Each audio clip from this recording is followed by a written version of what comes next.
Such a joy to see some familiar faces this evening. இந்த நாளிலும் நான் மறுபடியும் சில முகங்களை பார்ப்பதில் சந்தோஷம் அடைகிறேன்.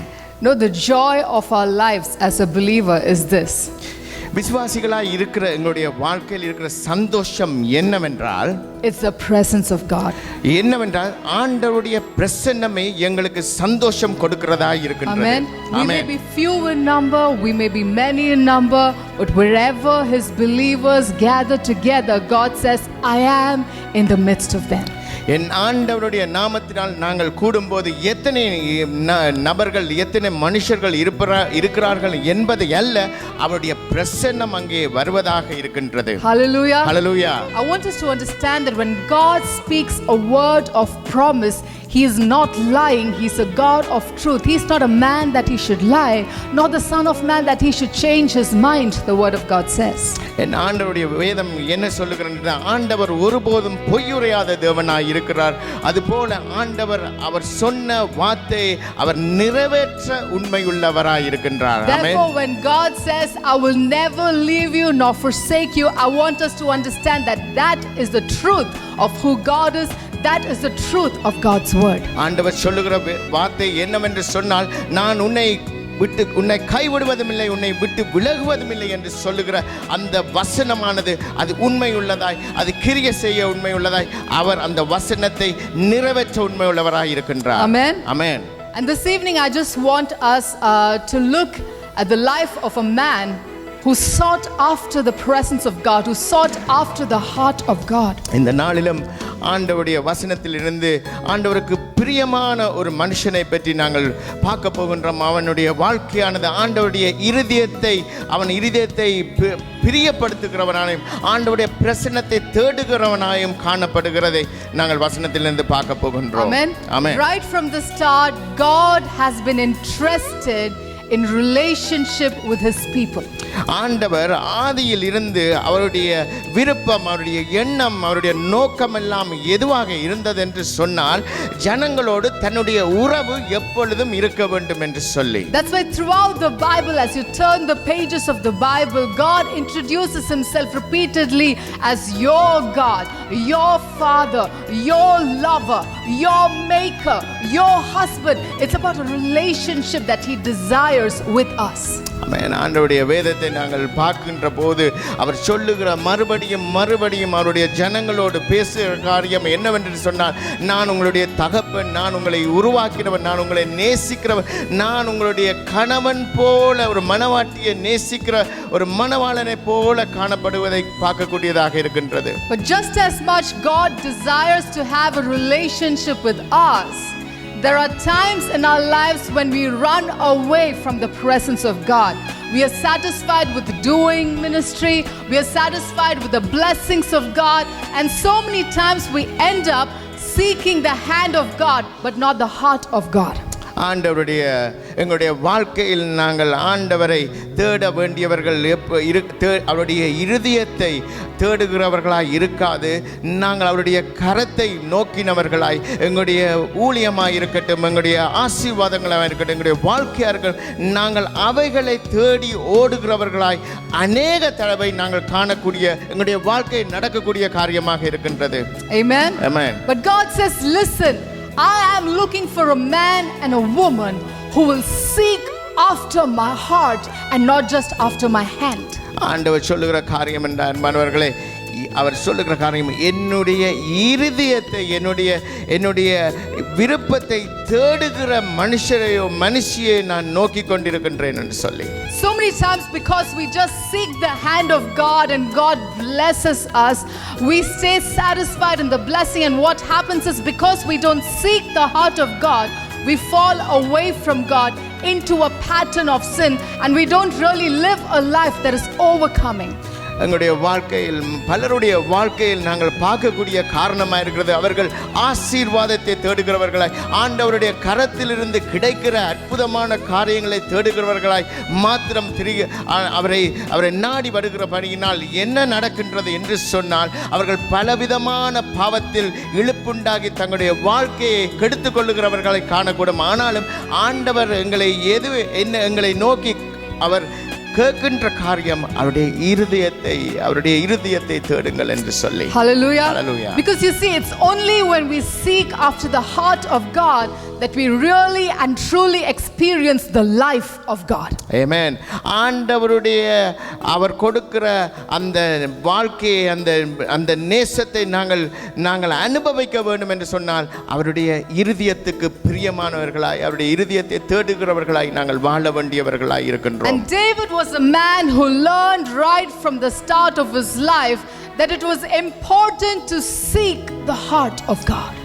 ஆண்டவருடைய ஊழியக்காரன் தாவீது அவன் அறிந்து கொண்ட விஷயம் ஆரம்பத்திலிருந்து என்னவென்று சொன்னால் ஆண்டவருடைய இருதயத்தை அவன் தேடுகிறவனாய் காணக்கூடியதாய் இருக்கின்றது. Amen. Amen. And this is my heart's desire, this is my prayer this evening, that as we listen to the word of God, the Spirit of God will quicken our hearts and we will be people that turn back to the heart of the Father. Amen. இந்த நாளிலும் என்னுடைய வாஞ்சை என்னுடைய விருப்பம் என்னுடைய ஏக்கம் எல்லாம் என்னவென்று சொன்னால் ஆண்டவருடைய வார்த்தையானது உங்கள் மத்தியிலே கடந்து வரும்போது அது உங்களுடைய இருதயத்தில் கிரியை செய்து ஆண்டவருக்கு பிரியமாக அவருடைய இருதயத்தை தேடுகிறவர்களாய் நீங்கள் எல்லோரும் மாற வேண்டும் என்பதே. Amen. Amen. No, I don't want us to think, oh, maybe God is not interested in blessing me. No. God is interested in blessing us. That is the nature of God, to bless his children. But you see, God is more interested in who I am becoming rather than how much I am possessing.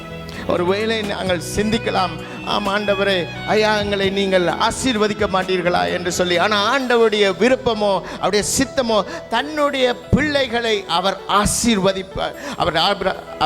அவர் ஆசீர்வதிக்கிறவராக இருக்கிறார். இந்த நாளிலும் என் ஆண்டவர் கேட்கிறவர் என்ன அவர் கேட்கின்றார் என்று சொன்னால் அவர் ஆசீர்வதிக்கிறது மாத்திரமல்ல, நீங்கள் எப்படிப்பட்ட பிள்ளைகளாய் எப்படிப்பட்ட மனுஷர்களாய் மாற வேண்டும் என்பதே அவருடைய விருப்பமாய் ஏக்கமாய் இருக்கின்றது. Amen. Amen. Now some of us sitting here are parents. இந்த நாளில் எங்கள் மத்தியிலே நீங்கள் தகப்பன் தாயாக எங்கள் மத்தியிலே இருக்கின்றீர்கள். Imagine if your child just came to you and say, give me iPad, buy me your phone, give me this, buy me these toys. If that was just that aspect of relationship that you have with your child, how much it would hurt your heart. யோசித்து பாருங்கள், சிந்தித்து பாருங்கள். உங்களுடைய பிள்ளைகள் உங்களிடம் வருவது ஒரே ஒரு நோக்கமா அவர்களுக்கு தேவையானவற்றை மாத்திரம் பெற்றுக்கொள்ளும் முகமாக ஐபேடோ அல்லது என்ன காரியமாக இருக்கட்டும் அதை மாத்திரம் பெற்றுக்கொள்ள வருகிறார்கள் என்று சொன்னால் உங்களுடைய இருதயம் எவ்வளவாக வேதனைப்படக்கூடியதாக இருக்கும். And we're going to look at some seasons in David's life where he clung and held on to God. We're going to look at some seasons of David's life where he clung to God and held on to him. And இந்த நாளிலும் நாங்கள் ஆண்டவர் எப்படியாக தாவீது அவனுடைய வாழ்க்கையில் ஆண்டவரை பற்றி பிடித்து கொண்டிருந்ததை நாங்கள் பார்க்க போகின்றோம். அவருடைய We're going to turn this evening to Psalm 63 verse 6. இந்த நாளிலும் நாங்கள் சங்கீதம் 63வது அதிகாரத்தை நாங்கள் பார்க்க போகின்றோம். Verse 6. On my bed I remember you. I think of you through the watches of the night, David writes. 6வது வசனம் அப்படியாக சொல்கிறது, என் படுக்கையிலே நான் உம்மை நினைக்கும் போது ராஜாமங்களிலே உம்மை தியானிக்கின்றேன். Now at first glance you look at this verse and say, yeah, there's nothing new. David was a man who was always seeking after God. What's new about that? இந்த வசனத்தை நாங்கள் பார்க்கும்போது சிந்திக்கலாம், ஆம் தாவீது எப்பொழுதும் ஆண்டவரை தேடுகிறவனாய் இருக்கின்றானே என்று சொல்லி இதில் எது என்ன வித்தியாசமாக அல்லது புதிதாக இருக்கின்றது? Yeah, what's so special about this verse? இதில் இந்த வசனத்தில் என்ன காரியம் விசேஷமாய் சொல்லப்பட்டிருக்கின்றது? But then you look at the life of David and you begin to understand the intensity and the passion and the love that he had for the presence of God. தாவீதினுடைய வாழ்க்கையை நாங்கள் பார்க்கும்போது காணக்கூடிய காரியம் என்னவென்று சொன்னால், அவனுடைய ஏக்கம், அவனுடைய விருப்பம், அவனுடைய வாஞ்சை எல்லாம் எப்படியாக ஆண்டவருடைய பிரசன்னத்தில் தன்னுடைய வாழ்க்கையை இருக்க வேண்டும் என்பதை பார்க்கக்கூடியதாக இருக்கிறது. அவனுடைய வாழ்க்கையில் பார்க்கும்போது David started off as being just a shepherd boy. He was a mere shepherd boy. அவனுடைய வாழ்க்கையை, தாவீதின் வாழ்க்கையை பார்க்கும்போது அவன் ஒரு சாதாரண மேய்ப்பனாகவே காணப்பட்டதாக இருக்கின்றது. His job was to take care of sheep. அவனுடைய வேலை எதுவாக இருந்தது என்று சொன்னால், ஆடுகள் மந்தைகளை மேய்க்கிறவனாய் காணப்பட்டது. And let me tell you, there is nothing glamorous about taking care of sheep. உங்களுக்கு சொல்ல விரும்புகிறேன் ஒரு காரியத்தை, அந்த மந்தைகளை பராமரிப்பது அது ஒரு ஒரு நல்ல காரியமோ அல்லது ஒரு வாஞ்சிக்க கூடிய காரியமாகவோ இல்லை. You just take all the flock into a place where they can graze, and you have to wait for them to eat, and sheep take a long time to eat. அவர்களுடைய வாழ்க்கையில் ஒரு காரியம் என்னவென்று சொன்னால், அங்கே ஆடுகளை மந்தைகளை கொண்டு வந்து ஒரு இடத்தில் விடுவார்கள். அங்கே விட்டு அதை பராமரித்து அதுக்கு உணவு கொடுத்து எல்லா காரியங்களையும் செய்வார்கள். அதில் ஒரு காரியம் என்னவென்று சொன்னால், ஆடுகள் மந்தைகள் எப்படி என்று சொன்னால் அதை சாப்பிடுவதற்கு நிரம்ப நேரம் எடுக்கக்கூடியதாக இருக்கும். Day in and day out you do the same things over and over again. And I tell you, David had so much time left on his hands as the sheep grazed that I'm sure that he had to struggle with loneliness. அவனுடைய வாழ்க்கையில் பார்க்கக்கூடியது இன்னும் ஒரு காரியம் என்னென்று சொன்னால், அவன் அந்த மந்தைகளை அவன் பராமரிக்கிறதுனாலே அவன் தனிமையாக அதிக நேரத்தை செலவிடக்கூடியதாக இருந்திருக்க வேண்டும் என்று நாங்கள் பார்க்கக்கூடியதாக இருக்கின்றது. But I tell you, David used that extended stretches of loneliness to seek God. அவன் அந்த தனிமையான நேரம், அந்த மந்தைகள் சாப்பிடுவதற்கு எடுக்கிற நேரங்கள் அதிகமாக இருந்தபடினால் அதை பராமரிக்கிறது மாத்திரமல்ல, தனிமையில் இருந்தபோது அவன் செய்த காரியம் என்னவென்று சொன்னால், ஆண்டவரை தேடுகிற நேரமாக அவன் செலவழித்தான். No, we live in a cyber age. நாங்கள் இந்த காலங்களில் சைபர் கம்ப்யூட்டர் இன்டர்நெட் காலங்களில் வாழ்ந்து கொண்டிருக்கின்றோம். And we think the cure for our loneliness lies in WhatsApp and on Facebook. எங்களுடைய வாழ்க்கையில் இருக்கிற தனிமைகளை போக்குறதுக்கு நாங்கள் இப்படியான இந்த சோஷியல் மீடியா, இந்த சமூக வலை காரியங்களை நாங்கள் பாவித்து நாங்கள் எங்களுடைய தனிமையை குறைத்துக் கொள்ளலாம் என்று பார்க்கக்கூடியதாக இருக்கின்றது. We take selfies and we put up live videos and we are hoping someone would like it. நாங்கள் அங்கே செல்ஃபீஸ் நாங்களே படம் எடுப்பது மாத்திரமில்லை, எல்லா லைவ் காரியங்கள் எல்லாவற்றையும் எங்களுடைய சமூக வலையில் போட்டு எங்களுக்கு ஒரு லைக், ஒரு ஷேக் போடுவார்கள் என்று சொல்லி நாங்கள் எதிர்பார்ப்பதுண்டு. We are looking for approval from strangers and we are looking to strangers to fill the emptiness in our hearts. எங்களுடைய வாழ்க்கையில் இருக்கிற வெறுமையை நாங்கள் போக்கிக் கொள்ளத்தக்க, தனிமையை போக்கிக் கொள்ளத்தக்க, எங்களை அறியாத அங்கே சமூக வலையினாலே நாங்கள் காண அறிமுகமாகிய அந்த தெரியாத மனுஷர்கள் மூலமாய் எங்களை நாங்கள் அறிமுகப்படுத்தி எங்களை ஒரு விதத்தில் நாங்கள் ஒரு ஃப்ரெண்ட்ஷிப்பை நாங்கள் விரும்புகிறோம். But let me tell you, Facebook, WhatsApp, Instagram, Twitter, nothing in this world can fill the emptiness in your heart except the presence of God. Amen. Amen.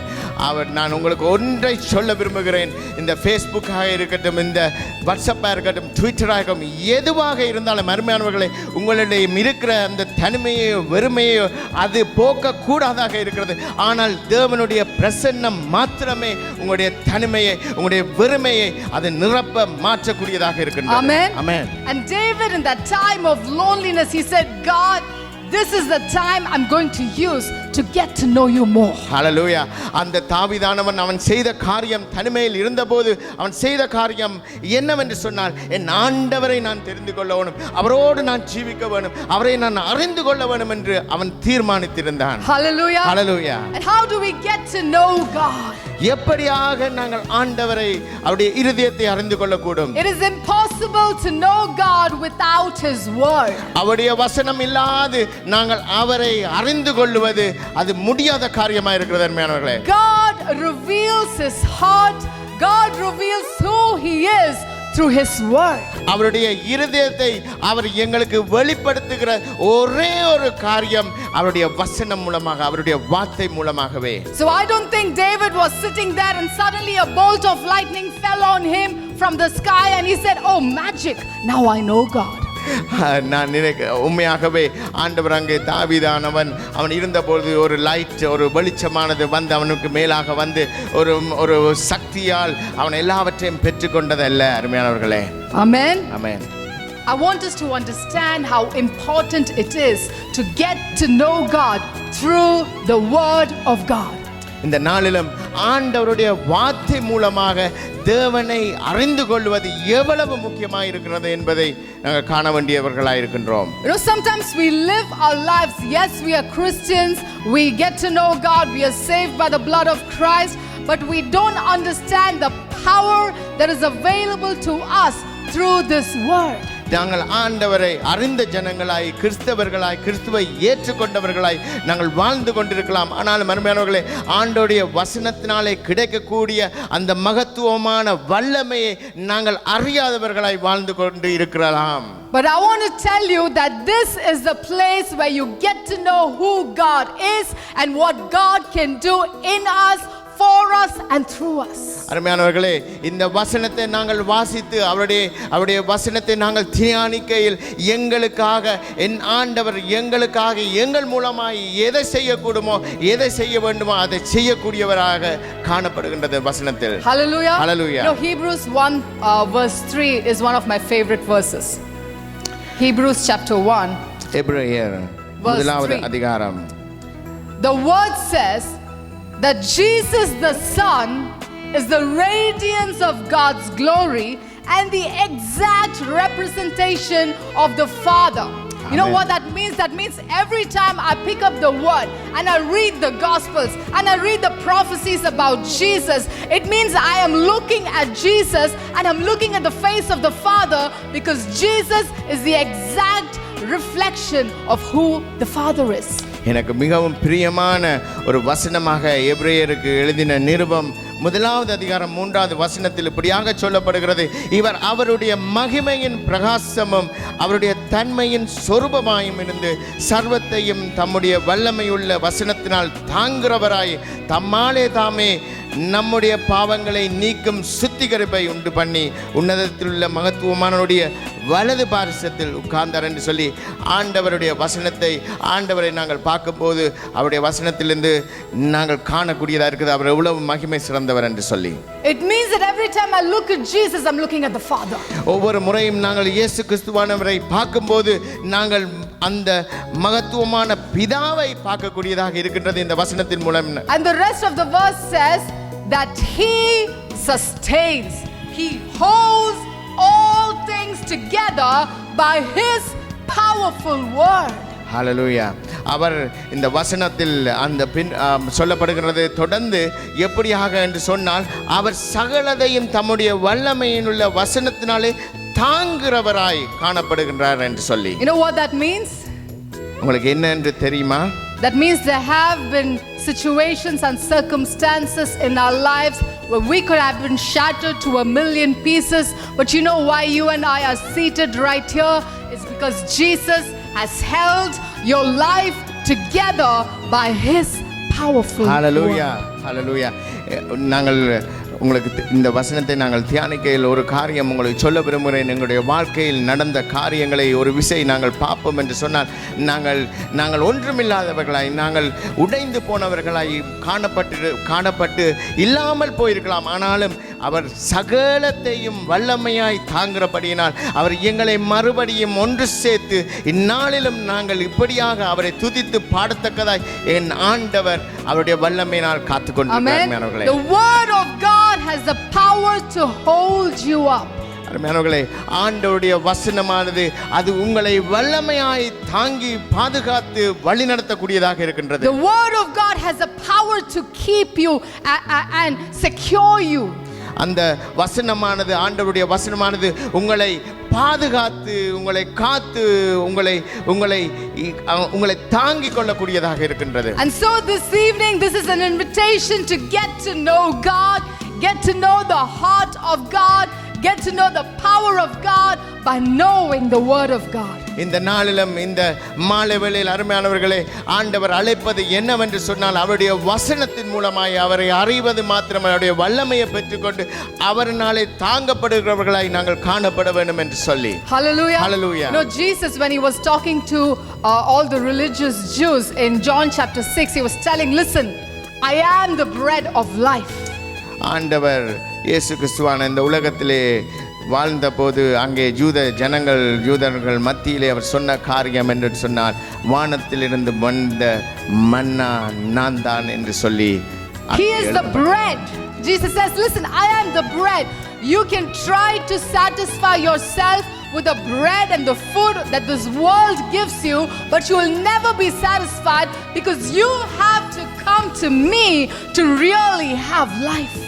அவர் சொல்லுகிறார், அந்த வானத்திலிருந்து வந்த ஜீவ அப்பம், மன்னா என்று சொல்லிவிட்டேன், ஜீவ அப்பம் நானே என்று சொல்லி என்னிடம் வருகிறவர்கள் அவர்கள் ஒருபோதும் அங்கே பசி ஏற்படாது, அவர்கள் ஜீவனை கண்டுகொள்வார்கள் என்று சொல்லி அவர் தன்னிடம் அழைக்கிறவராய் காணப்படுகின்றார். And then as he's talking to the Jews and they're fighting him and they're opposing him, he says in John chapter 6 verse 63. ஆண்டவருடைய யோவான் எழுதின 6:63. 6வது அதிகாரம் 63வது And he says this, listen, it is the Spirit of God that quickens you because the flesh counts for nothing. And then he says, the words that I speak to you, these words that are coming out of my mouth, these words that are coming out of the pages of the word of God, they are spirit and they are life to you. ஹல்லேலூயா. அவர் 63வது வசனம் 6வது அதிகாரம் இப்படியா சொல்கிறது, ஆவியே உயிர்ப்பிக்கின்றது, மாம்சமானது ஒன்றுக்குமே உதவாது. நான் உங்களுக்கு சொல்லுகிற வசனங்கள் ஆவியாவும் ஜீவனுமாய் இருக்கின்றது என்று சொல்லி. Hallelujah. Hallelujah. That means every time you position yourself and you're hungry for the word of God, you're thirsty for the presence of God, God says when the word comes to you, there will be spirit and there will be life. நாங்கள் எப்பொழுதும் எந்த வேளையிலும் ஆண்டவருடைய வசனத்தை நாங்கள் வாஞ்சிக்கிறவர்களாயும் அவருடைய பிரசன்னத்தை நாங்கள் வாஞ்சித்து நேசிக்கிறவர்களாயும் இருப்போம் என்று சொன்னால், அவர் எப்படியாக அவருடைய வசனம் எங்கள் மத்தியிலே கிரியை செய்ய போகின்றது என்று சொன்னால், வசனங்கள் ஆவியாகவும் ஜீவனாகவும் இருக்கிறது. அது என்ன செய்யும் என்று சொன்னால் எங்கட ஆவியை உயிர்ப்பிக்கின்றது என்று சொல்லி. Hallelujah. Hallelujah. And I believe as David was acquainting himself with the presence of God and with the word of God, he could not contain it within himself, and he broke out in praise and in worship. ஹல்லேலூயா.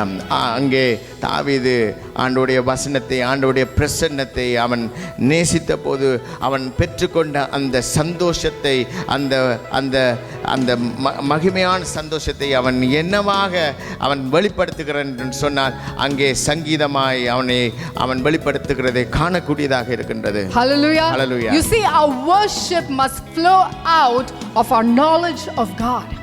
எங்களுடைய ஆராதனையானது எப்படியாக இருக்க வேண்டும் என்று சொன்னால், அந்த ஆராதனை ஆண்டவரை அறிகிற அறிவிலிருந்து எங்களுடைய ஆராதனை புறப்பட வேண்டியதாக இருக்கிறது. Let me tell you, God is so amazing. He is loving, He is merciful, He is compassionate, He is abounding in love, and He is gracious. And the more you get to know who God is, the more you just want to pour your heart out to Him in worship. ஆண்டவரை நாங்கள் அறிய அவர் எப்படிப்பட்டவர், அவருடைய அன்பு எவ்வளவு, அவருடைய இரக்கம் எவ்வளவு, அவர் எங்கள் மீது காட்டுகிற பரிவு தயவு எப்படி என்று நாங்கள் அறிய நாங்கள் அதன் மூலமாக வெளிப்படுகிற ஆராதனை. Pastor Satya said something at the start. He said, you know, Lord, we lift up our worship not from our lips but from our hearts. ஆராதனை ஆரம்பத்தில் ஒரு காரியத்தை சொல்லிக் கொண்டிருந்தேன். எங்களுடைய வாயினால் அல்ல, எங்களுடைய இருதயத்தினால் ஆண்டவரை துதிக்க வந்திருக்கின்றோம். See, that's the kind of worship the Father expects from us. Worship that does not just flow out of our lips but from our hearts. It is an overflow of praise. It is because you know Him and now you're just letting out all your love, and you're saying, God, you alone are worthy to be worshipped. Amen. Amen. நாங்கள் ஆண்டவரை அறிந்திருப்போம் என்று சொன்னார், அவருடைய மகிமையை அறிந்திருப்போம் என்று சொன்னார், அவருடைய எங்களுக்கு காட்டிய அன்பு, அவர் பரிவு ஒவ்வொன்றையும் அறிந்திருப்போம் என்று சொன்னால், அருமையானவர்களே, எங்களுடைய ஆராதனை உள்ளத்தின் ஆழத்திலிருந்து அது வார்த்தையாய் அது தூபமாய் ஆண்டவருடைய பாதத்தில் அவருடைய காதுகளுக்கு போய் கிடைக்கத்தக்கதாய் இருக்கும். Hallelujah. Hallelujah. You know, I believe David, as he sat and he was waiting for the sheep to finish grazing, I believe he got to know God, and he took up a harp and he took up an instrument and he began to sing songs, because you know what? He was not concerned about the stage. He was not concerned about the lights. All he was concerned about was the audience of one, God himself, before whose throne he worshipped. Hallelujah. தாவீதானவன் அங்கே ஆடானது அந்த புல்லை சாப்பிட்டு கொண்டிருக்கிற வேளையில் அவன் ஒன்றையும் பார்த்திருக்க மாட்டான். அங்கே அவன் தனிமையாக இருந்திருப்பான். யாரும் இல்லை, எத்தனை பேர் வந்தார்கள், யார் இருக்கிறார்கள், யார், எதுவுமே அவன் பார்க்காது. அவனுடைய நோக்கம், அவனுடைய எண்ணம் எல்லாம் அவன் அந்த வாத்தியத்தை எடுத்து வாசித்து அவன் பாடியது அவன் கேட்கத்தக்கதாய் ஒரே ஒருவரை மாத்திரம் பார்த்தினார், அந்த ஆண்டவரை மாத்திரம். Hallelujah. Hallelujah. Hallelujah. Hallelujah. We are called to be a people of praise. நாங்கள் அழைக்கப்பட்டவர்கள் எப்படியாக என்று சொன்னார், அவர்களே ஆண்டவரை துதிக்கிறவர்கள். Amen. Amen. May worship not be something that we just do on Sundays, you know, at the services. Let worship become a lifestyle.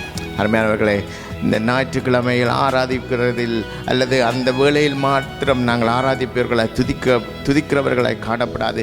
எங்களுடைய வாழ்க்கையே அது ஒரு ஆராதிக்கிறதை, ஒரு துதிக்கிற ஆண்டவரை துதிக்கிற ஆராதிக்கிற வாழ்க்கையை மாற வேண்டும் என்று வாஞ்சிக்கிறோம். Hallelujah.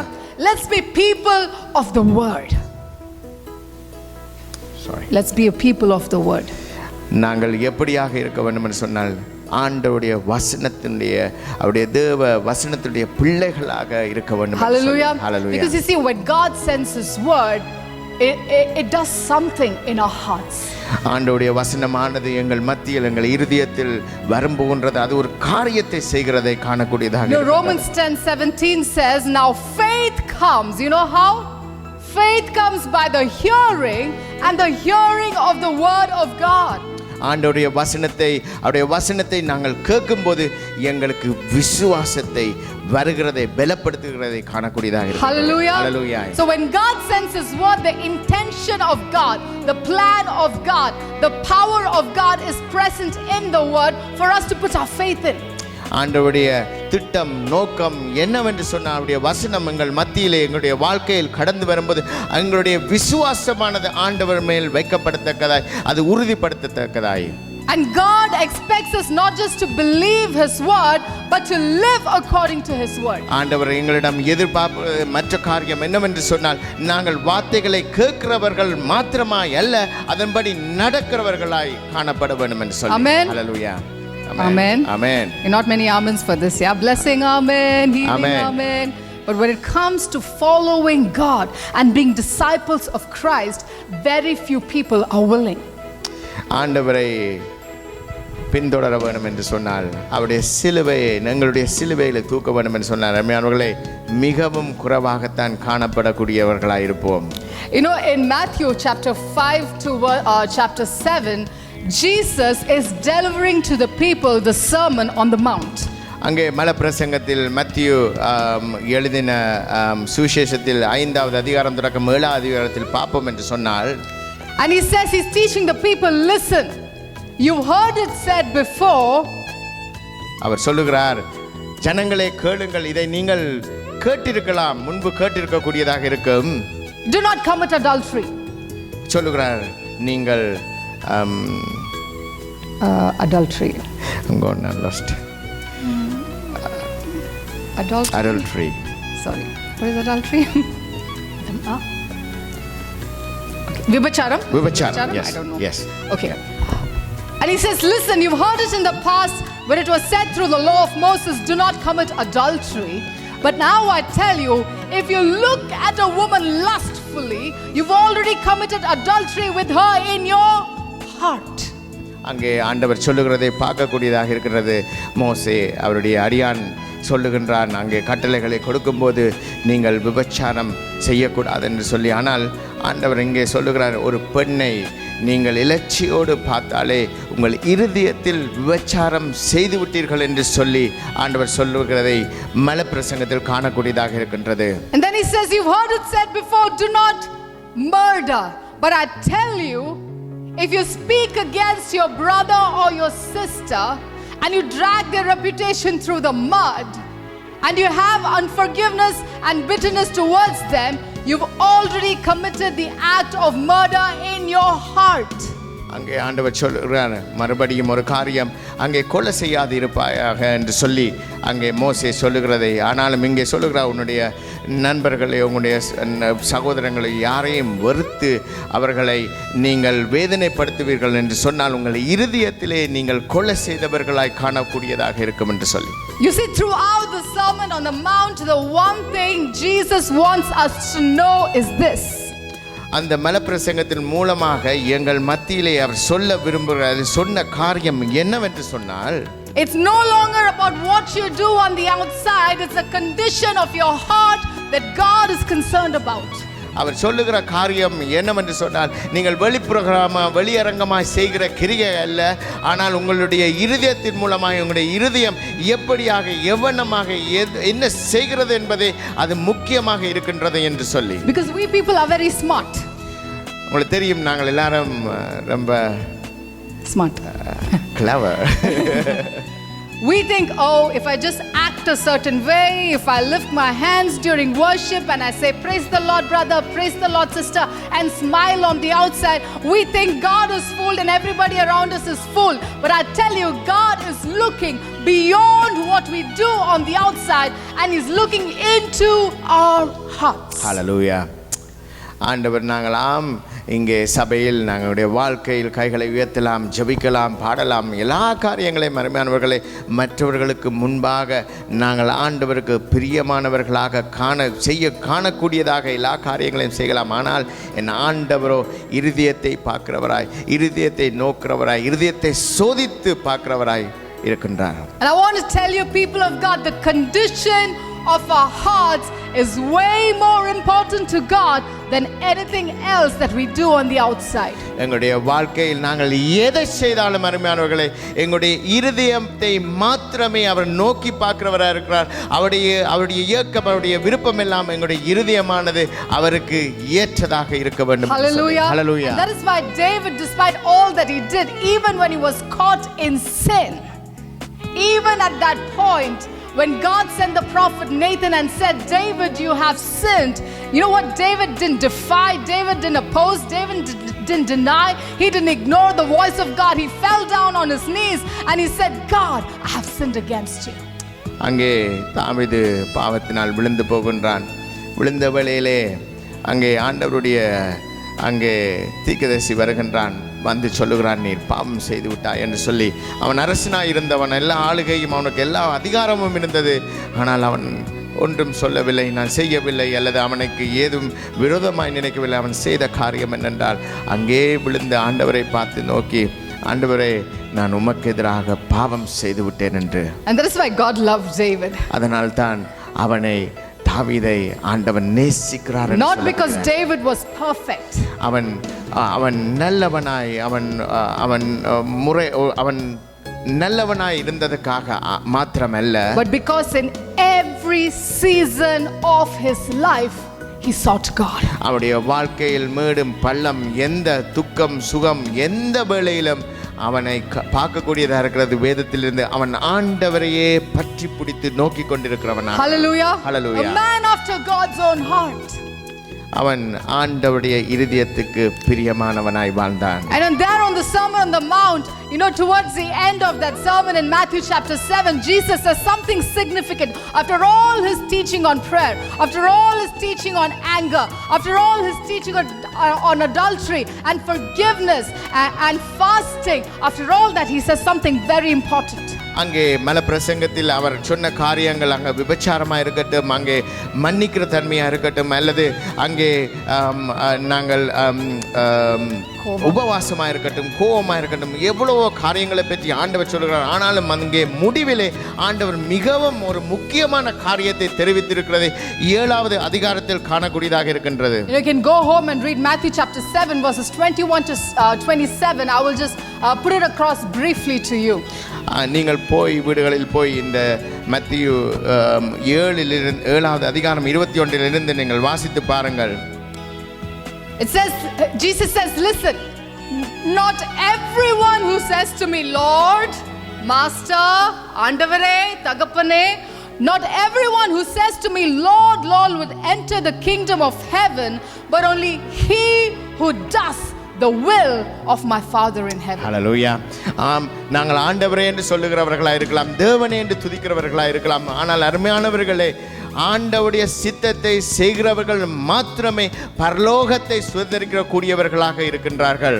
Hallelujah. Hallelujah. And Jesus says in verse 22, on that day one crowd, a bunch of people, many will say to me on that day, Lord, Lord, did we not prophesy in your name and in your name drive out demons and perform many miracles?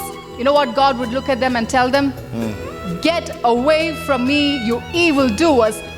I don't know you. 22வது வசனம் அப்படியா சொல்லுகிறார். அந்நாளில் அநேகர் என்னை நோக்கி, கர்த்தாவே கர்த்தாவே, உமது நாமத்தினால் தீர்க்கதரிசனம் உரைத்தோம் அல்லவா, உமது நாமத்தினால் பிசாசுகளை துரத்தினோம் அல்லவா, உமது நாமத்தினால் அநேக அற்புதங்களை செய்தோம் அல்லவா என்பார்கள். அப்பொழுது ஆண்டவர், நான் ஒரு காலம் உங்களை அறியவில்லை, அக்கிரம செய்காரரே, என்னை விட்டு அகன்று போங்கள் என்று அவருக்கு சொல்வேன் என்று ஆண்டவர் சொல்கிறார். Imagine these people were doing everything right. They were in ministry, right? They were prophesying in the name of God. They were driving out. They were powerful ministers. They're driving out demons. My God. யோசித்து பாருங்கள், இந்த ஆண்டவருடைய ஊழியக்காரர்கள், ஆண்டவருடைய ஜனங்கள், அங்கே தீர்க்கதரிசனங்களை உரைப்பவர்கள், பிசாசுகளை கலப்பவர்கள், மகிமையாய் வல்லமையாய் ஊழியம் செய்தவர்கள். But you see, everything that they were doing had no connection with God. Whatever they did not do it out of the knowledge of God or out of obedience to God's will. They just did it. அங்கே பார்க்கக்கூடிய காரியம் என்னவென்று சொன்னால், அவர்கள் செய்த காரியம் எல்லாம், அவர்கள் எல்லா காரியங்களையும் செய்தார்கள். ஆனால் அவர்களுக்கு இருந்த உறவோ அல்லது தொடர்போ அல்லது ஆண்டவருக்கு பிரியமாகவோ அவர்கள் வாழ்ந்ததை காணக்கூடியதாக இருந்தது. Let me tell you, whatever we do, quote unquote, as service unto God or as ministry to God, everything that we do must flow out of our knowledge and out of our relationship with God.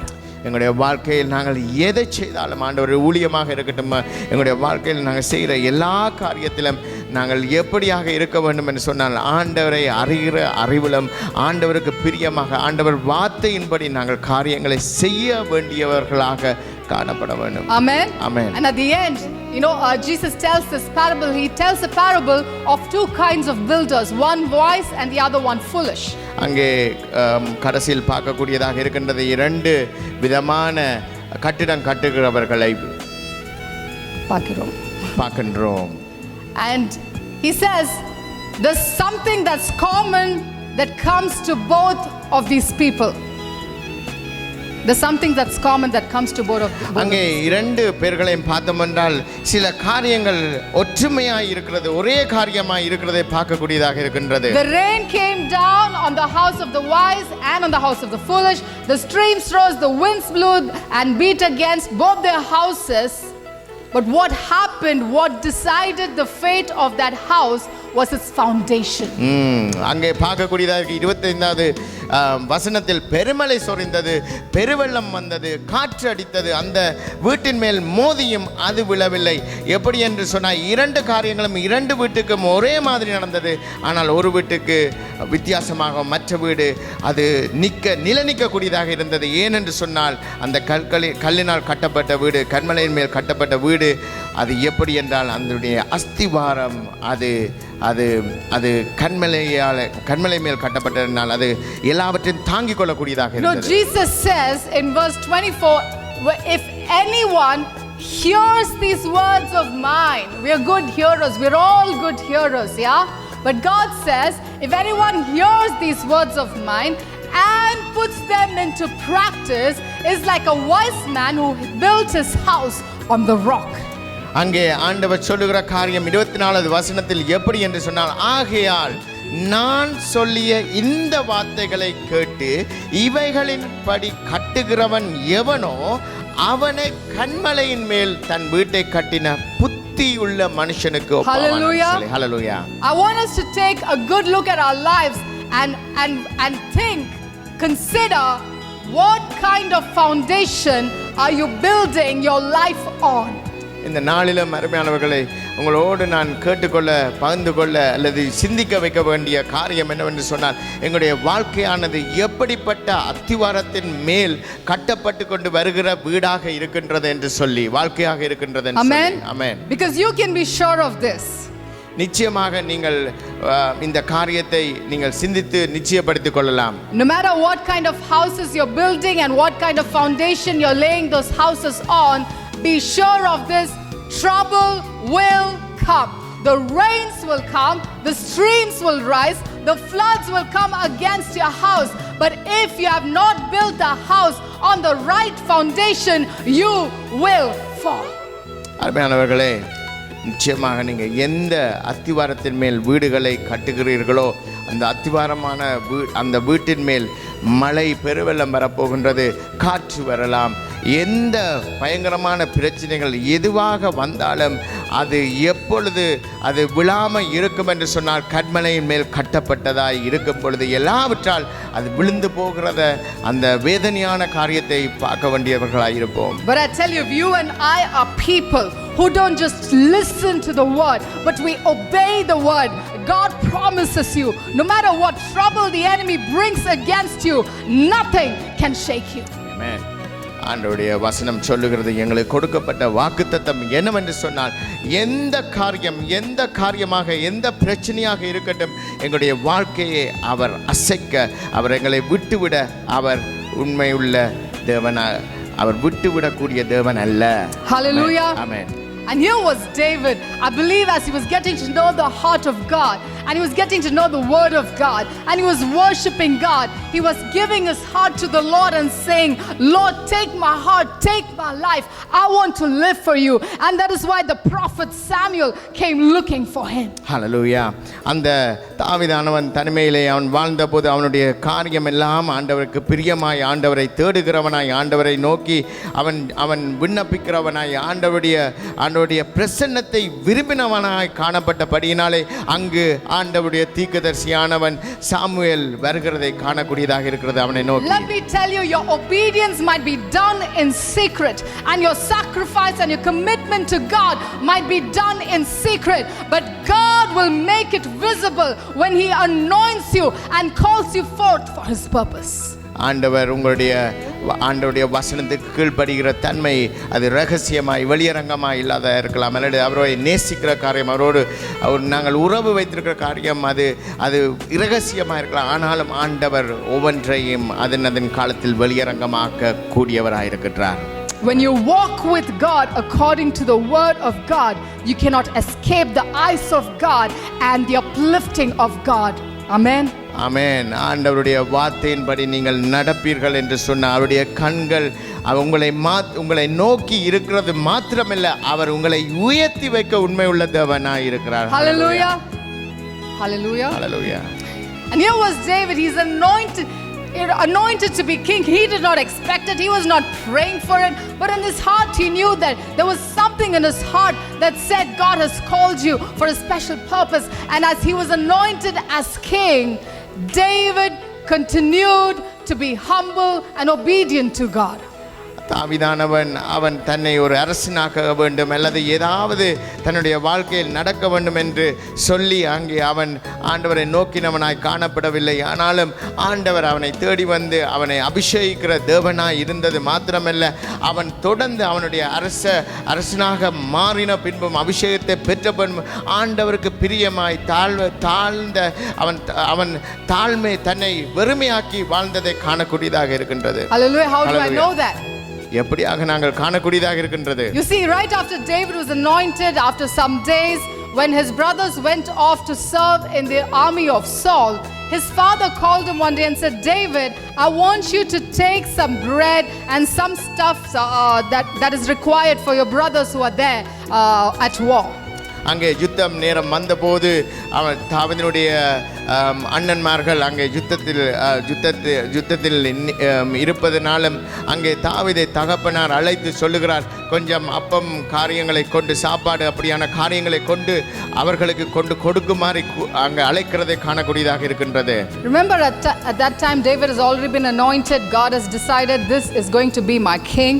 Imagine if I was in David's place and I was anointed. You know, if my father or mother would say to me, go take bread for your brothers, you know what I'd say? Kidding me, right? யோசித்து பாருங்கள், தாவீது யோசித்திருக்கலாம், ஒரு வேளையில் நான் ராஜாவாக அபிஷேகம் பண்ணப்பட்டவன், எதற்காக நான் பானையோ அப்பத்தையோ எதையும் நான் கொண்டு போக வேண்டும்? யோசித்து பாருங்கள், ஒரு வேளையில் இப்படியாக நாங்கள் இருந்திருப்போம் என்றால் நாங்கள் உடனடியாக நாங்கள் கேட்டிருந்திருப்போம், நான் ராஜாவாக போகிறோம், நான் இதெல்லாம் செய்ய மாட்டேன் என்று சொல்லியிருந்திருப்போம் ஒரு வேளை. But you see, even in that place where obedience and submission was demanded of David, David obeyed and submitted to the authority that God had placed over him. Amen. Amen. Amen. ஆண்டவர் அங்கே பார்க்கக்கூடியதாக இருக்கிறது. அவருடைய வசனத்தில் இருந்து தாவீது அவன் கீழ்ப்படிக்கிறவன் மாத்திரமல்ல, அவன் தன்னை ஆண்டவருடைய வசனத்துக்கு ஒப்பு கொடுத்தவனும் அங்கே தனக்கு மேலே இருந்த அதிகாரத்துக்கு அவன் கீழ்ப்படிந்தவனாக காணக்கூடியதாக இருக்கின்றது. Look at the heart of David. No wonder God said he's a man after my own heart. பார்க்கக்கூடிய தேவனுடைய ஆண்டவருடைய தாவீதுடைய வாழ்க்கையை நாங்கள் பார்க்கும்போது ஆண்டவர் சொல்லுகிற காரியம் இதுவாகத்தான் இருக்க வேண்டும். ஏனென்றால் என்னுடைய இருதயத்துக்கு நேசமானவன் பிரியமானவன் என்று சொல்லி. It's amazing how the more and more you get to know God, the more and more you depend on him and you humble yourself more and more because you want to stay under the hand of God. நாங்கள் ஆண்டவரை நோக்கி ஆண்டவரை தெரிந்து கொண்டு ஆண்டவரோடு நாங்கள் நடக்கும்போது அருமையானவர்களை எங்களுடைய வாழ்க்கை அவருடைய கைகளில் ஒப்பு கொடுத்ததாய், அவருடைய கரம் எங்களுடைய வாழ்க்கையில் இருக்கத்தக்கதாய், எங்களை ஒப்பு கொடுக்க கீழ்ப்படியத்தக்கதாய் மாறக்கூடியதாய் இருக்கும். Amen. Amen. People of God, children washed by the blood of Jesus Christ. தேவஜனமே, ஆண்டவருடைய பரிசுத்த இரத்தத்தினாலே கழுவப்பட்டு மீட்கப்பட்டவர்களே, humble yourself under the hand of God. ஆண்டவருடைய கரத்தில் கீழ் படித்தினுங்கள். Hallelujah. The biggest example for humility is the Lord Jesus Christ himself. The biggest example for humility is the Lord Jesus Christ himself. ஆண்டவராகிய இயேசு கிறிஸ்துவை நாங்கள் பார்க்கும்போது அவரே எங்களுக்கு கொடுக்கப்படுகிற மிகவும் ஒரு பெரிதான உதாரணமாக இருக்கிறது கீழ்ப்படிகின்ற காரியம். We can go home and read Philippians chapter 2 and verses 5 to 8. நாங்கள் வீடுகளில் சென்று பிலிப்பியருக்கு எழுதின நிருபத்தில் 2வது அதிகாரத்தில் நாங்கள் பார்க்கின்ற வேளையில், verse 7 and verse 8 says, வசனம் 7 8 இப்படியாக சொல்லுகிறது, Jesus made himself nothing. அவர் தன்னையே வெறுமையாக்கினார் என்று சொல்லி வசனம் சொல்லுகிறது. And he says he humbled himself. அவர் கீழ்ப்படிந்தார் என்று சொல்லுகிறது. And became obedient even to death on the cross. அவர் தன்னைத்தானே மரணத்துக்கு ஒப்பு கொடுத்தார் என்று சொல்லுகிறது. You see, humility and obedience go hand in hand. Humility and obedience go hand in hand. Sorry. தாழ்மையும் கீழ்ப்படிதலும் அது it always goes hand in hand. Amen. Yes. Amen. Without humility you cannot really obey. Amen. தாழ்மை இல்லாமல் கீழ்ப்படிதல் கிடையாது. Yes. Hallelujah. Hallelujah. Without humility it is impossible to obey. That is why God wants our hearts to be softened with his hand, with his word, so that every time God speaks to us we can obey him. தாழ்மை உள்ளவர்கள் தாழ்மையாக ஆண்டவருடைய வசனத்தை நாங்கள் அறியும் போது அவரை நாங்கள் நோக்கி பார்க்கும்போது ஆண்டவர் எங்களை தாழ்மை உள்ளவர்களாய் கீழ்ப்படியத்தக்கதாய் மாற்றுகிறதை பார்க்கக்கூடியதாக இருக்கின்றது. Hallelujah. Hallelujah.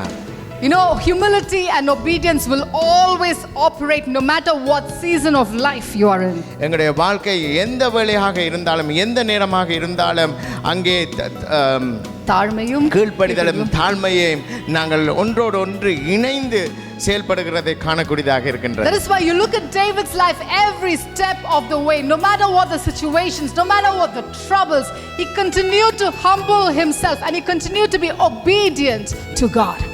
அங்கே ஆண்டவர் உடைய வசனத்தில் இருந்து பார்க்கக்கூடியது தாவீதானவன் அவனுடைய வாழ்க்கையில் எந்த வேளையிலும் எந்த நேரத்திலும் ஆண்டவருக்கு கீழ்ப்படிந்தவனாக வாழ்ந்ததை பார்க்கக்கூடியதாக இருக்கின்றது. You see, he's just won the battle against Goliath and the Philistines and he goes into the service of Saul the king.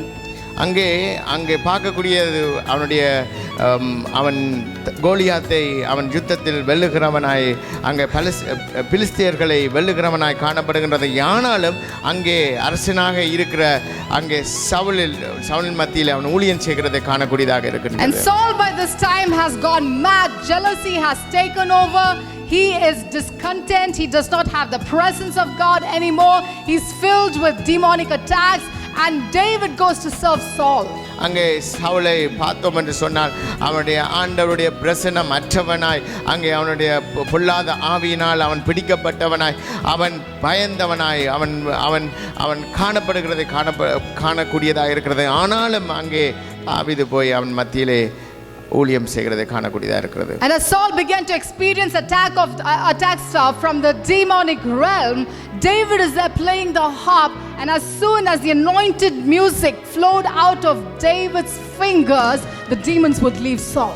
Hallelujah. அங்கே தாவீதானவர் அங்கே அவனுடைய வாத்தியத்தை வாசிக்கின்ற போது எந்த சவுலானவன் அங்கே பொல்லாத ஆவியினால் பிடிக்கப்பட்டு வாதிக்கப்படுகிற வேளையில் அவன் வாசிக்கின்ற போது தாவீது வாசிக்கும் போது அவனுடைய கரங்களிலிருந்து அவனுடைய அந்த இடத்திலிருந்து புறப்படுகிற அபிஷேகம் அந்த அந்த அந்த சத்தமானது அங்கே சவுலுடைய பொல்லாத ஆவியை கலைக்கக்கூடியதாய் விடுவிக்கக்கூடியதாய் காணப்படுகின்றது. But Saul is so filled with rage and jealousy, he starts throwing spears at David. ஆனால் சவுலோ எப்படிப்பட்டவனாய் காணப்படுகின்றான் என்றால் அவன் பொறாமை நிறைந்தவனாய் அவன் செய்கிற காரியம் பொல்லாதவைகளாய் அங்கே ஈட்டியை கூட அவனை நோக்கி தாவீதை நோக்கி எறிந்து கொள்ள அவன் சிந்திக்கிறவனாய் எறிகிறவனாய் காணக்கூடியதா இருக்கிறது. I mean, we all know what to do when somebody throws a spear at you, right?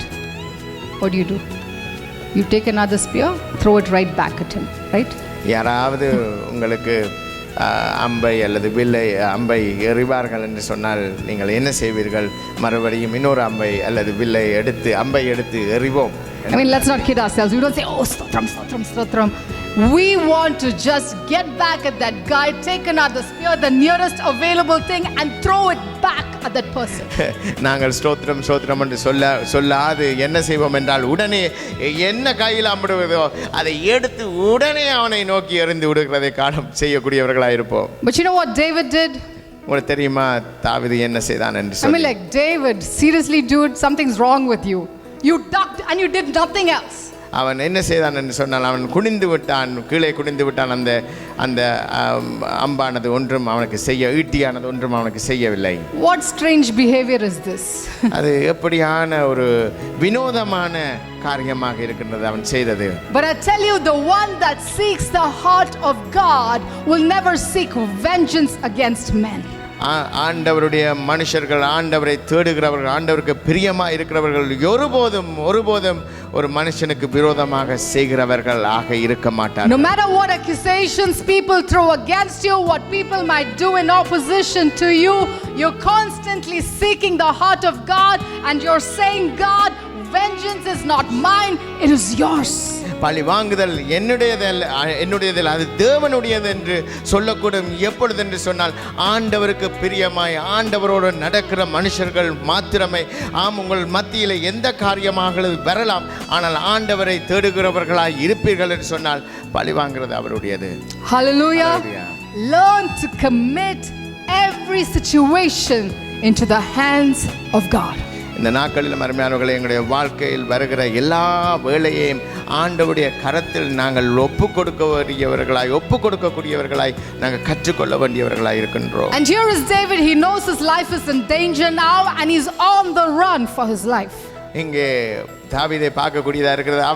அவன் அங்கே அவனுடைய வாழ்க்கையே அவன் பயங்கரமாக இழந்து விடுவான் என்பதை அவன் அறிந்து அவன் என்ன செய்கிறான், ஓடுகிறதை, அந்த இடத்தை விட்டு ஓடுகிறதை பார்க்கக்கூடியதாக இருக்கின்றது. And that is how we arrive at Psalm 63 verse 6.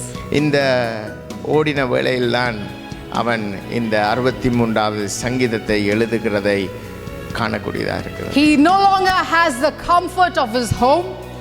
அவன் அங்கே தனது வீட்டில் இருக்கக்கூடிய எல்லா வசதிகளையும் இழந்தவனாய் காணப்படுகிறான். He does not have the arms of his wife Michal anymore. அங்கே மிகாலுடைய அரவணைப்போ அவருடைய கரமோ அவனுக்கு பக்கத்தில் இல்லாது காணப்பட்டான். He does not have plentiful supply of food or water anymore. அங்கே அவனுக்கு தேவையான உணவோ அல்லது தண்ணீரோ ஆகாரமோ காணப்படாது இருந்தது. But Psalm 63 starts like this. ஆனாலும் அங்கே 63வது சங்கீதம் இப்படியாக ஆரம்பிக்கின்றது. The introduction says that this was a psalm written by David in the desert of Judah. அங்கே சங்கீதம் இப்படியாக சொல்லப்படுகிறது, அங்கே யூதேயா வனாந்திரத்தில் அங்கே தாவீது எழுதிய சங்கீதம். Let me ask you, when you have to run for your life and you find yourself in the wilderness, what do you long for? நான் உங்களை ஒரு காரியத்தை கேட்க விரும்புகிறேன் அருமையானவர்களே. உங்களுடைய வாழ்க்கையோ உங்களுடைய உயிரோ பயங்கரமான ஒரு சூழ்நிலையில் இருப்பீர்கள் என்று சொன்னால் நீங்கள் என்ன காரியத்தை செய்திருப்பீர்கள்? We long for water because we are thirsty and we are dry. நீங்கள் வனாந்தரத்தில் இருப்பீர்கள் என்று சொன்னால் அருமையானவர்களே, நீங்கள் எதை தேடி இருப்பீர்கள்? அங்கே தண்ணீரை தேடி இருப்பீர்கள். In the desert we have visions of food that was available back home. அங்கே நாங்கள் பாலைவனத்திலே அங்கே இருப்போம், வனாந்திரத்திலே இருப்போம் என்றால் எங்களுடைய வீடுகளை கொடுத்து சிந்தித்துக் கொண்டிருந்திருப்போம். In the desert, in that time of loneliness and that long hours of nothing and no one, you begin to long for the closeness of friends and family. நாங்கள் அங்கே தனிமையில் வனாந்திரத்தில் இருக்கும்போது எல்லாமே வெறுமையாய் ஒருவரும் இல்லாத வேளையில் எங்களுடைய ஏக்கம், எங்களுடைய எண்ணம் எல்லாம் எங்களுடைய நண்பர்கள், எங்களுடைய உறவினர்களை நோக்கியதாக இருக்கும். But Psalm 63 verse 6 says David longed for nothing and no one else but the presence of God. அங்கே தாவீது அங்கே வசனம் 6வது பாப்போம் என்று சொன்னால் அவன் எல்லாவற்றையும் விட்டுவிட்டு அவனுடைய ஏக்கம், எண்ணம் எல்லாம் என்னவாக இருந்தது என்றால் தேவனுடைய பிரசன்னத்தை மாத்திரமே நோக்கி. He says on my bed. அவன் இப்படியாக சொல்லுகிறான். I think in all probability, what kind of bed can you get in the desert? What kind of bed do you get in the desert? Hot mound of sand and maybe rocks for pillows. அங்கே வனாந்திரத்தில் யோசித்து பாருங்கள், அவன் எப்படிப்பட்ட படுக்கையை அவன் பெற்றிருக்க கூடும். அங்கே கல்லாக இருந்திருக்கலாம், மணலாக இருந்திருக்கலாம். If I was in the place of David, I'd be moaning, I'd be complaining, I'd be grumbling, I'd be whining, I'd be depressed. But David said, God, nothing else matters to me except your presence. நானாக இருந்திருந்தால் அருமையானவர்களே, வனாந்திரத்தில் இருக்கும்போது எல்லாவற்றையும் குறை சொல்லுகிறவனாய், வேதனைப்படுகிறவனாய், முறுமுறுக்கிறவனாய் காணப்பட்டிருப்பேன். ஆனால் அங்கே தாவீதானவன் என்ன செய்கிறான்?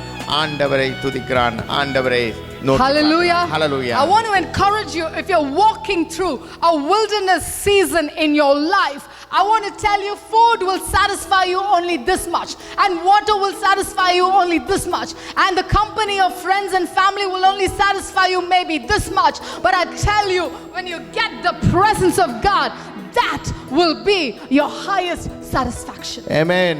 Amen. இந்த நாளிலும் நீங்கள் வனாந்திர பாதைகளுக்குள்ளாக நடந்து போவீர்கள் என்று சொன்னால் அருமையானவர்களே, உங்களுடைய உணவாக இருக்கட்டும், தண்ணீராக இருக்கட்டும், அல்லது உங்களுடைய நண்பர்களாக இருக்கட்டும், அது எல்லாமே ஒரு அளவுக்கு தான் உங்களை திருப்திப்படுத்தக்கூடும். ஆனால் உங்களை முழுமையாக திருப்திப்படுத்தக்கூடிய காரியம் இதே என்றால் கர்த்தரை தேடுவதும் அவருடைய பிரசன்னம் மாத்திரமே. Hallelujah. Hallelujah.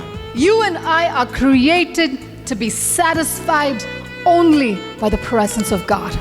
எங்களை உருவாக்கிய ஆண்டவர் அவருடைய நோக்கம் எல்லாம் என்னவென்று சொன்னால் எங்களை திருப்திப்படுத்துவது அவருடைய பிரசன்னத்தினால் மாத்திரமே. So please don't try to stuff your life with a little bit more money and a higher position in your job and with connections with people in high places. Nothing will satisfy you except the presence of God. And I encourage you, get into the presence of God, because you will be filled and you will be satisfied Amen. only in His presence. ஆமென். அருமையானவர்களே, உங்களுடைய வெறுமையை திருப்திப்படுத்தும் முகமாக உங்களுடைய பணமாகவோ அல்லது வேறே நல்ல உயர்வு ஆன பதவிகளோ அல்லது ஜனங்களோ பார்க்காதபடிக்கு என் ஆண்டவரை மாத்திரம் நீங்கள் நோக்கி பார்ப்பீர்கள் என்று சொன்னால் அவர் மாத்திரமே உங்களை பரிபூரணமாய் திருப்திப்படுத்த உண்மை உள்ளவராய் இருக்கின்றார். Hallelujah. Hallelujah. Hallelujah. Hallelujah. 1 Chronicles chapter 17 verse 1.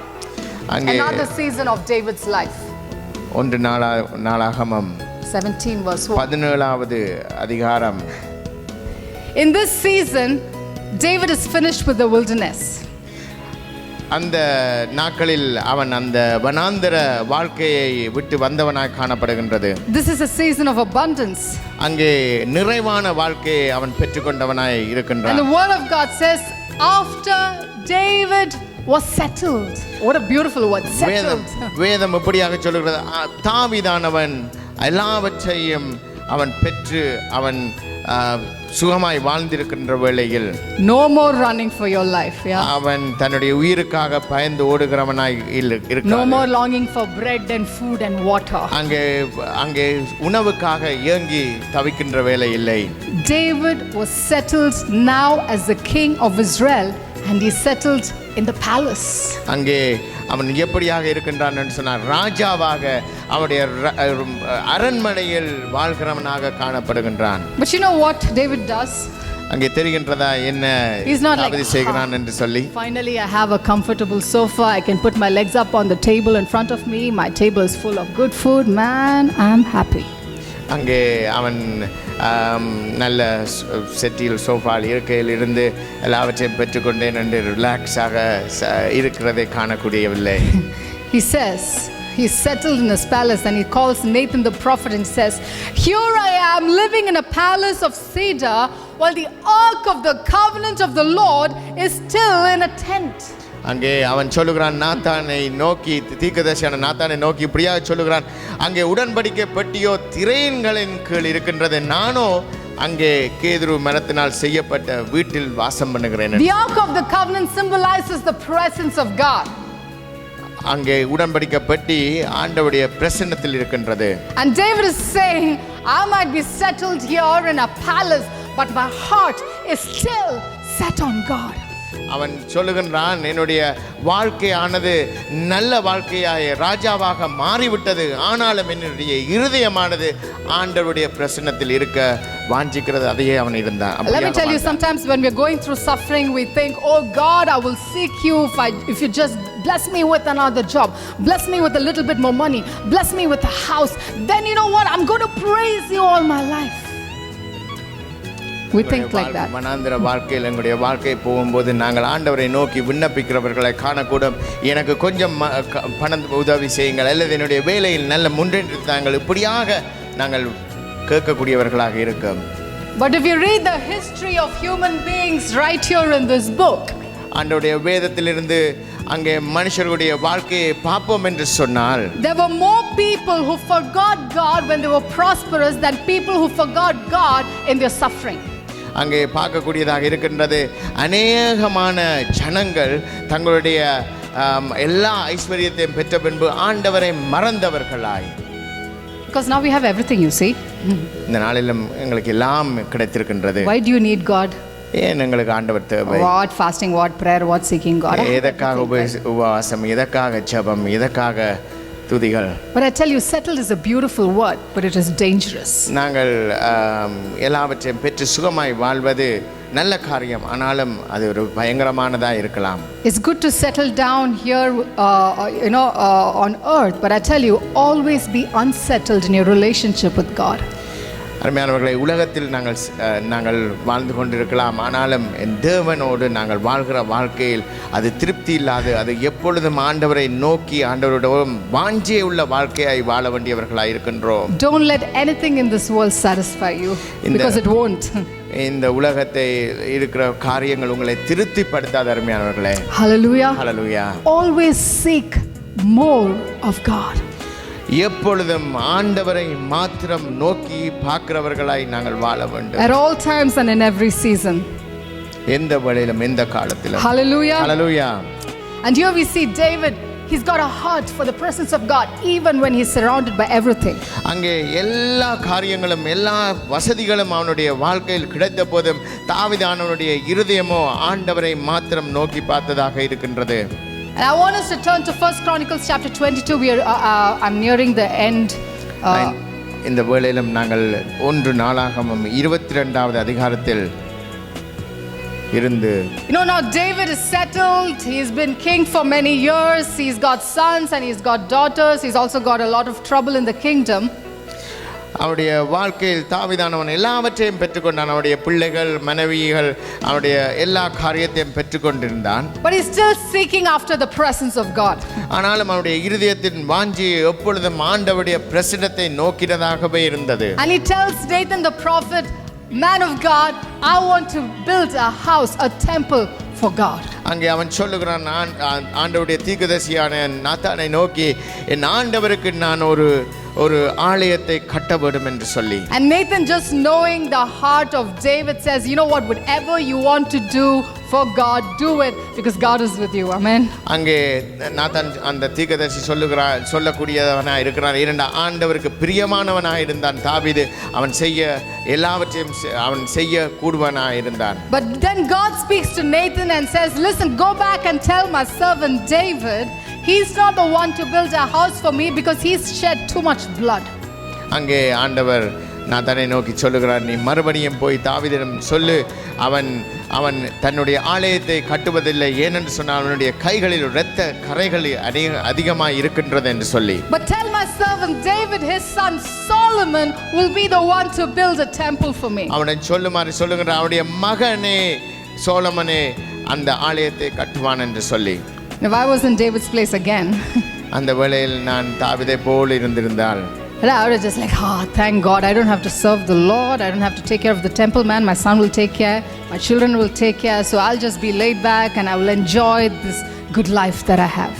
தாவீதை போல இருந்தால் நாங்களா இருந்திருந்தா சொல்லியிருப்போம், நான் எதற்காக கஷ்டப்படணும், ஒன்றும் செய்ய தேவையில்லை, என்னுடைய மகன் தானே கட்டப்போகின்றான், நான் இந்த வாழ்க்கையில் நான் இளைப்பாரி சந்தோஷமாய் நேரங்களை காலங்களை கழிப்போம் என்று சொல்லி. But in 1 Chronicles 22 verse 5, David says, my son Solomon is young and inexperienced, and the house to be built for the Lord should be of great magnificence, look at his heart, and fame and splendor in the sight of the nations.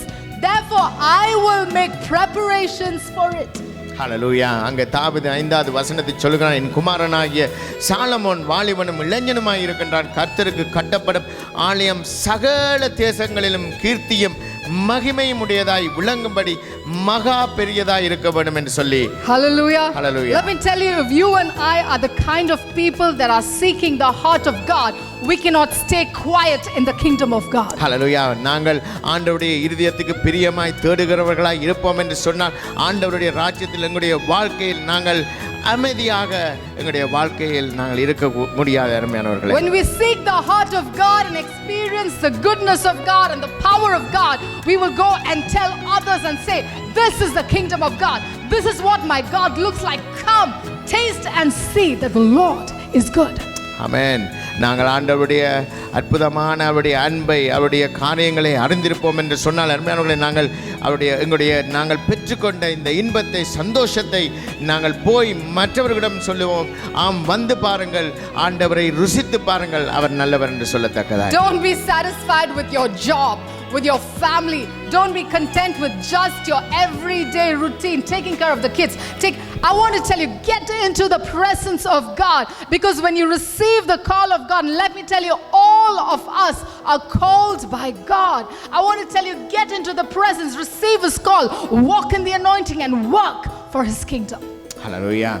எங்களுடைய வாழ்க்கையில் நாங்கள் நாளாந்த வேலைகளை செய்யாத படிக்க அருமையானவர்களே, ஆண்டவருடைய பிரசன்னத்துக்காக வந்து அவருடைய பிரசன்னத்தில் இருந்து அவர் எங்களுக்கு சொல்லுகிற செய்ய வேண்டிய காரியங்களை செய்கிறவர்களாய் எங்களுடைய வாழ்க்கை இருக்க வேண்டும் என்று சொல்லி.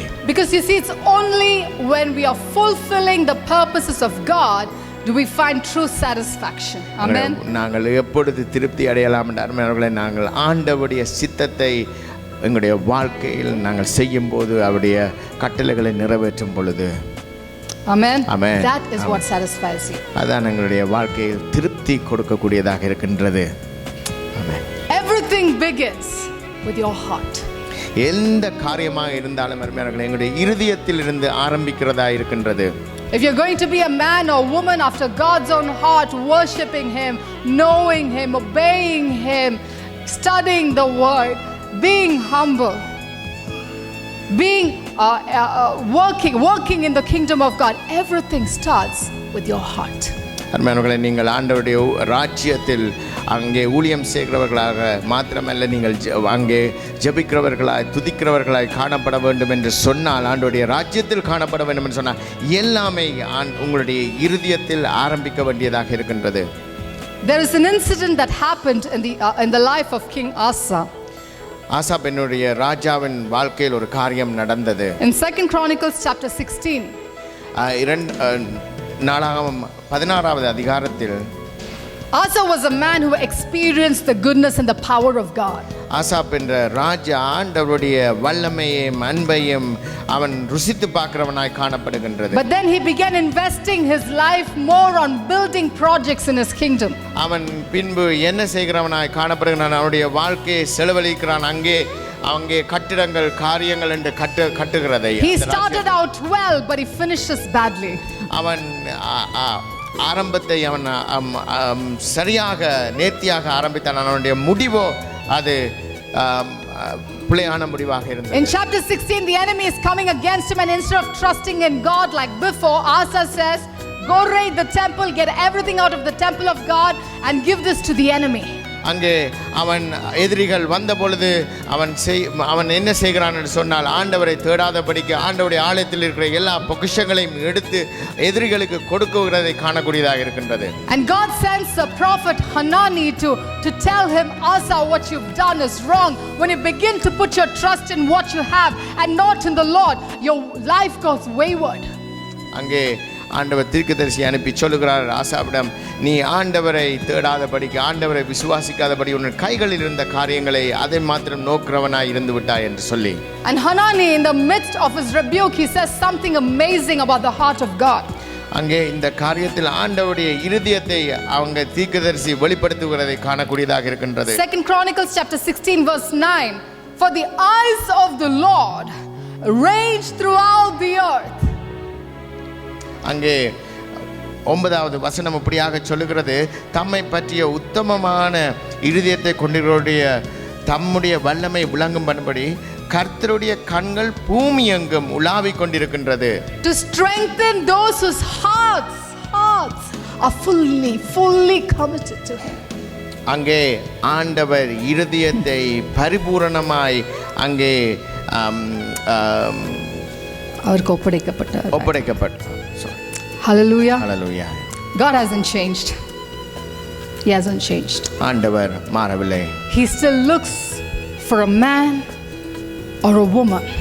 அவர் இந்த நாளிலும் ஒரு மனுஷனை தேடுகிறவராய் இருக்கின்றார். Whose hearts are fully, not in bits and pieces, not giving to God bits and pieces of your worship and bits and pieces of your heart, but fully, hearts that are fully committed to Him. Amen. அவர் எப்படிப்பட்ட மனுஷர்களை தேடுகிறார் என்று சொன்னால், பரிபூரணமாய் முழுமையாய் தன்னுடைய இருதயத்தை ஆண்டவருக்கு ஒப்பு கொடுக்கிற மனுஷியை ஆண்டவர் தேடிக்கொண்டிருக்கின்றார். Hallelujah. Hallelujah. He's still looking. Amen. And those that look to God, those whose hearts are fully committed to God, that verse says, will receive the power, the valamai, the strength of God. Hallelujah. இந்நாளிலும் ஆண்டவரை நோக்கி பார்க்கிறவர்கள், ஆண்டவரை தேடுகிறவர்களுக்கு அவர் வல்லமையை கொடுக்கிறவராய் இருக்கின்றார். Hallelujah. I want all of us to stand to our feet as we conclude. இந்த நாளிலும் இந்த வேளையில் ஒவ்வொருவரும் நாங்கள் எழுந்து நின்று, God is seeking after our hearts. ஆண்டவர் நாளிலும் எங்களுடைய இருதயத்தை நோக்கி பார்க்கிறவராய் இருக்கின்றார். He is seeking after our love. எங்களுடைய வாழ்க்கையில் எங்களுடைய அன்பை அவர் நேசித்து தேடுகிறவராய் இருக்கின்றார். That is why the primary command, the most important command God ever gave to Moses was, you should love me with all your heart, with all your mind, and with all your strength. ஆண்டவர் Deuteronomy 6:5. ஆண்டவர் மோசே மூலமாய் கொடுக்கப்பட்ட முக்கியமான கட்டளை என்னென்றால் அவரை முழு உள்ளத்தோடு முழு இதயத்தோடு முழு பலத்தோடு அவரை நேசிக்க அவரை தேட வேண்டும் என்று சொல்லி. And before we think, yes, I can love God, I have the ability to love God, I have the intellect to love God, I have the strength to love God with all my heart, with all my mind, with all my strength, I have that in me. I want to tell you, you're mistaken. நாங்கள் எங்களுடைய சிந்தனையினால் எங்களுடைய முயற்சியினால் நாங்கள் ஆண்டவரை நேசிப்போம் அல்லது தேடுவோம் என்று சொன்னால் அது வீணான காரியமாக. You and I, with our wicked hearts, with evil in our hearts, with sin in our hearts, cannot please and love God by ourselves on our own. அருமையானவர்களே, எங்களுடைய பொல்லாத இதயத்தின் மூலமாக என் ஆண்டவரை நாங்கள் நேசிக்க எங்களால் கூடாததாக இருக்கின்றது. You've got to first hand your heart and your life over to God. எங்களுடைய முதலாவது செய்ய வேண்டிய காரியம் எங்களுடைய இருதயத்தை எங்களுடைய வாழ்க்கையில் ஆண்டவருடைய கரத்தில் கொடுக்க வேண்டியவர்களாக இருக்கின்றோம். In Deuteronomy chapter 30 verse 6 it says this. Deuteronomy 30 verse 6. God says, listen, I know you are incapable of loving me on your own, but this is what I want to do. The Lord your God will circumcise your hearts and the hearts of your descendants, so that you may love him with all your heart and with all your soul and live. ஆமென். உபாகமம் 36 இப்படியாக சொல்லுகிறது, உன் தேவனாகிய கர்த்தரில் நீ உன் முழு இருதயத்தோடும் உன் முழு ஆத்மாவோடும் அன்பு கூர்ந்து பிழைக்கும்படி உன் தேவனாகிய கர்த்தர் உன் இருதயத்தை உன் சந்ததியாரின் இருதயத்தையும் விருத்த சேதனம் பண்ணி என்று சொல்லப்படுகின்றது. That means when you're willing and you're saying, God, here is my heart, God will step in and he will perform divine surgery on your heart to remove the sin, to remove the wickedness, to remove the rebellion. God himself will perform the surgery. ஹல்லேலூயா. எங்களுடைய இருதயத்தை ஆண்டவருடைய கரங்களில் ஒப்புக் கொடுப்போம் என்று சொன்னால் அவர் செய்யக்கூடிய காரியம் தெய்வீக அங்க அறிவை சீத்தை மூலமாக அவர் செய்யக்கூடிய காரியம் என்னன்னு சொன்னால் அந்த பாவங்கள் எங்களுடைய ரோகங்கள் எங்களுடைய பொல்லாத காரியங்கள் எங்களுடைய இருதயத்திலிருந்து அகற்றிக் கொள்ளக்கூடியவராக இருக்கின்றார். And it's only when God performs that surgery in your heart that you learn to love and you learn to truly live. உண்மையில் ஆண்டவர் அவர் எங்களுடைய வாழ்க்கையில் எங்களுடைய இருதயத்தில் அந்த விருத்த சேதனத்தை செய்த மாத்திரத்தில் தான் அவரை நேசிக்க அவர் மீது அன்பு செலுத்த எங்களால் முழுமையாக செலுத்தக்கூடியதாக இருக்கு. Amen. Amen. Amen. Amen. And as we close our eyes this evening, I want us to lift our hands, and if God has spoken to you and you want to respond to God's word and say, God, here I am, here is my heart, here is my life, I want you to raise up your hands. இந்த வேளையிலும் நாங்கள் எங்களுடைய இருதயத்தை எங்களுடைய வாழ்க்கையை எங்களுடைய ஜீவனை என்னுடைய கரத்தில் ஆண்டவருடைய கரத்தில் ஒப்புக் கொடுக்க வேண்டும் என்று சொல்லுகிறவர்கள் உங்களுடைய கரங்களை உயர்த்த ஆண்டவர் அவருடைய கண்கள் பார்த்து கொண்டிருக்கிறார். அவர்களே, oh Ray Baba, right now the Spirit of God is moving and he's still looking for that man and that woman who will say, God, my heart is in your hands. God, my heart is fully devoted to you. Now receive the strength of God. If that is you and you have given your heart to God and God is working in your heart, receive the strength of God. Receive the healing of God. The amazing thing about God is this: when you give him your heart and he removes and he performs divine surgery to remove the sin and the rebellion, he brings you abundant life. He does not leave you empty. He does not leave you worthless. He does not leave you without the blessings. When you receive God, you receive everything that God comes with, the whole package. And right now, God, I pray over your children that have their hands stretched out to you. And we pray, oh Lord God, right now in the name of Jesus, let everything, oh God, in our hearts, as it is laid bare before you, God, remove the things that displease you. Remove the things that grieve you, oh God.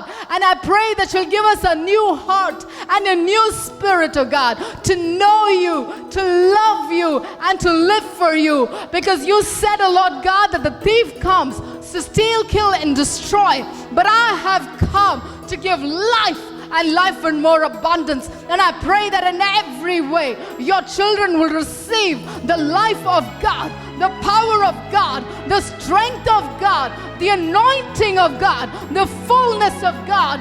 They will lack nothing, oh God. As your word says, even the lions may grow weak and hungry, but those that trust in the Lord will lack no good thing. So, oh God, commission your people. May they be like David, after your heart, after your presence, oh God. And I pray that through them, you will accomplish great things for your glory, oh God. Not for our fame, not for our name, but for your glory, oh God. Lord, I pray, oh God, that you will equip them with everything that they need, oh Lord God, to commission, oh God, themselves, and God, to go out and to preach your word, oh God, to go out and be the hand of Jesus, to be the feet, oh God, beautiful feet that walks and climbs over mountains, to bring the good news of God. Lord, to be healers, oh Lord God, people that give out and let the healing of God flow out through them, oh God, into the lives of the broken and the wounded and the lost, oh God. I pray you'll anoint, oh God. Lord, we thank you for all that you are, oh God.